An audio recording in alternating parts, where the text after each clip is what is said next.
वृंदावनातली ती संध्या जेव्हा कृष्ण बासरी वाजवत होता आणि राधा गोधडी विणत बसली होती.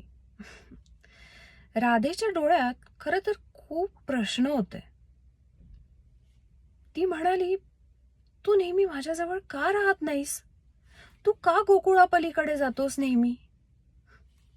त्यावर कृष्ण हसत म्हणाला, अगं राधे, मी कुठेही गेलो तरी तू माझ्या बासरीत आहेस. प्रत्येक सुरात तुझं नाव आहे. आणि आपले देह वेगळे असतील पण आपण श्वासासारखे आहोत, एकत्र आणि अविभाज्य. राधा यावर शांत झाली. तिच्या डोळ्यातून अश्रू वाहिले. ते अश्रू खरं तर विरहाचे नव्हते, तर त्या अनंत प्रेमाच्या जाणीवेचे होते. तू बासरीत, मी सुरात विराजते. आपण वेगळे तरी एकरूप दिसतो.